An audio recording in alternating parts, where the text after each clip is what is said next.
Welcome back to another episode of Robe Chronicles. So last night was the season 3 premiere of The White Lotus on HBO and Max, and thoughts. Let's get into it. But first, of course, spoiler alert. The first thing we need to talk about is the theme change. You know, the iconic.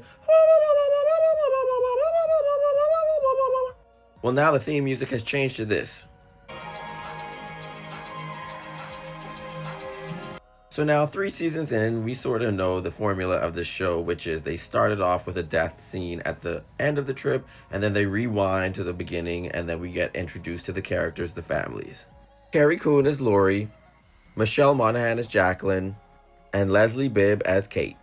So this trio of girlfriends, they've been friends since a very young age, and now Jacqueline, she's an actress, she's a star, she's footing the bill of the trip, and you can sort of see the dynamics, and it just proves that, they are friends who are, those friends that, hi on the surface, but, have underlying feelings and true, animosity and resentment towards each other, and we're going to see how that unfolds.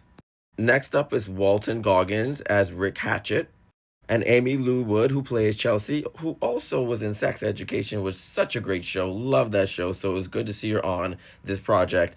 The dynamic is weird between them. Rick is hiding something and is not informing Amy what it's about. He clearly came on this trip for an ulterior motive, not just to spend time on vacation. So we'll see how that unfolds.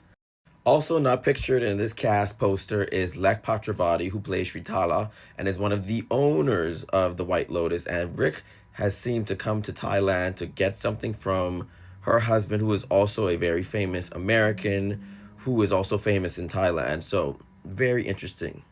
Thailand! How could I forget about Thailand, which is the location of the season? And I think at this point, Mike White and the team understands that, you're giving a huge boost in tourism to whichever location you decide to place the show in. And Thailand is shot so beautifully, and it's shot almost like a tourism ad. This first episode, there were so many scenes that could be like placed together on its own for a tourism ad, a brochure, a digital brochure. It's just so gorgeous. The greenery, the oceans, gorgeous. Also, it's so good to see Natasha Rothwell is back as Belinda Lindsay. And of course, she was in season 1 as one of the hotel workers at the White Lotus. And now she's back in season 3 on sort of like a program where she's going to learn skills and the way of wellness to take back to Hawaii, to that White Lotus. Now, in that first scene, when I talked about the death that will happen, her son is the one that is highlighted, and so I guess we'll get introduced to him and see him, and it's just so good to see Natasha Rothwell and Mike White bringing her back. I love it. I'm here for it. And then we have Tame Tap Tem Tong as Gay Talk.